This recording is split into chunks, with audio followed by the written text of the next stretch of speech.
So we're here with our lovely patient who's 68 years old, and she's one day status post her deep-plane facelift under tumescent local anesthesia. And she comes in today with her sister, who is an operating room nurse and has been for many years.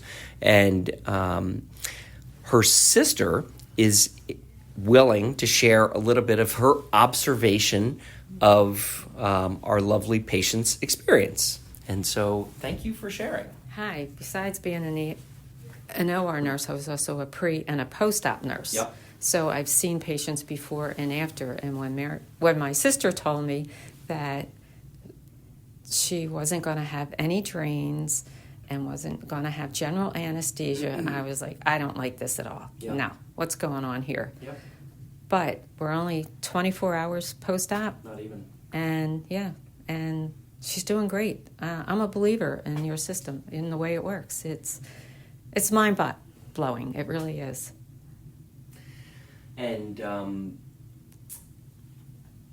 I love this perspective, and I'm very grateful to you for you sharing this perspective, because you have experienced what, and I certainly have got decades of experience operating the hospital and having patients go under general anesthesia.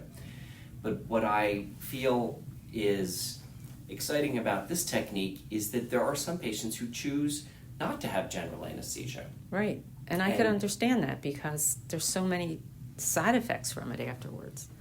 And again, I'm not anti-general anesthesia at all. It's just my particular operating room, it is local anesthesia. And so as things have expanded and opportunities have become available, this is an option that I offer to people. And many people say, at first they're like, oh my gosh, I can't believe this is a thing. Right.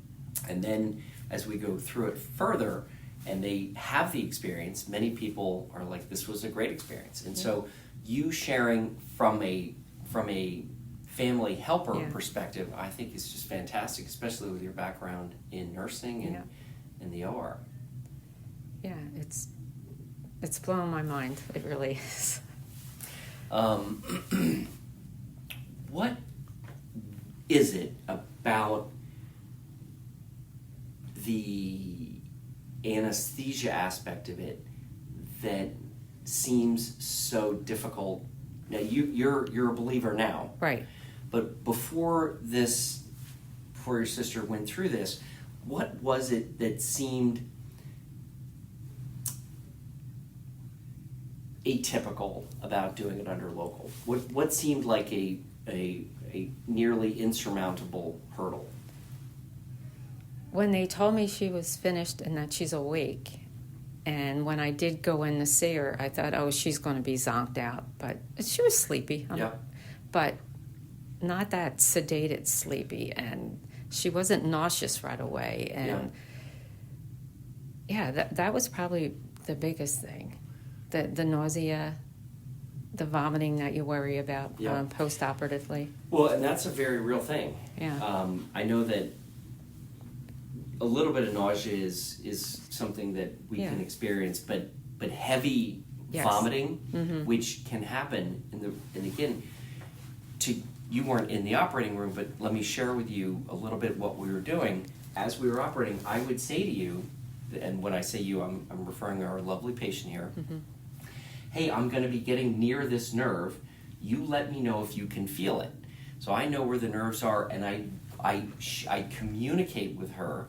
And if she said, yes, I can feel that, then I would put in a little pinch extra of numbing medication that would take away that discomfort. Because I'll tell you what happens in the operating room. We don't get that feedback. If I'm operating, I may know where the nerves are, and I certainly do know where the nerves are if the patient's under anesthesia, but there's no feedback from the patient if my surgery is pushing on a nerve and causing some discomfort, because the anesthesiologist will see it. They will see the blood pressure go up, they will see your heart rate go up, and what do when they see that? Right, they start pushing meds. They start pushing meds, and the meds that they're pushing are narcotics. Right. And narcotics can actually cause a significant amount of nausea.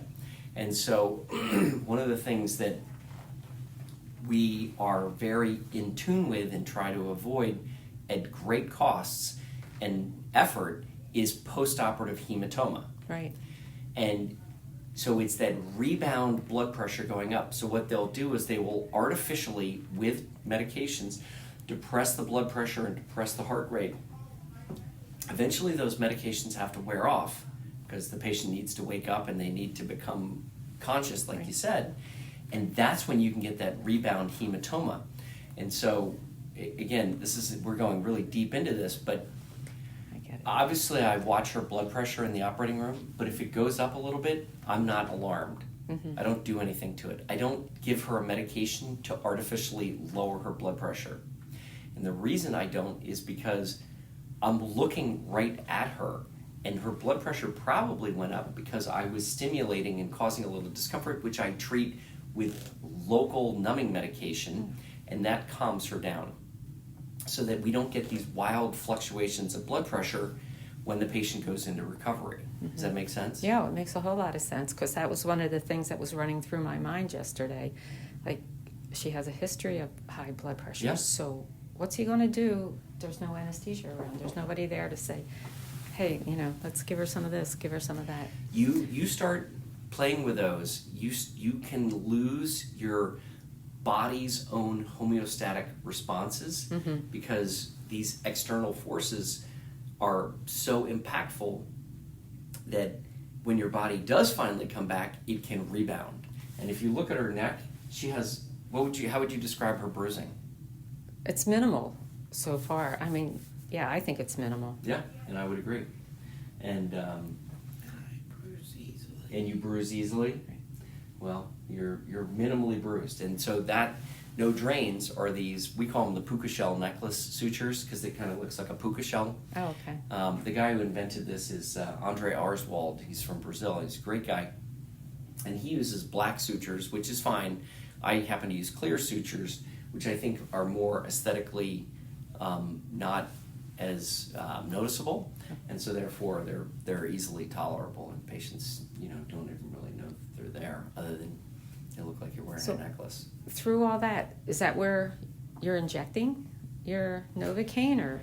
So, yeah, her entire face, where I'm tracing with my finger, right. I put the tumescent fluid, and the tumescent fluid has lidocaine, ropivacaine, so short-acting numbing, long-acting numbing, and then a little bit of epinephrine to squeeze it.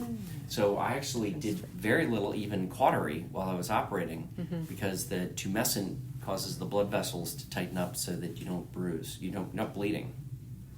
And then we took your glands out, or part of the glands, which is what really gave you that incredibly beautiful jawline. So my last question I always like to ask, and I know that you didn't have the surgery, but you've been watching. Based on what you're seeing so far, is this something that you would feel comfortable recommending to a friend? Definitely. Okay. Your practice, definitely. Well, but this technique and this technique, procedure, yeah, that's what yes. Well, that's great hearing. Yeah, I would. Well, thank you. Yeah. This is awesome. Thank you so very much. Oh, you're welcome.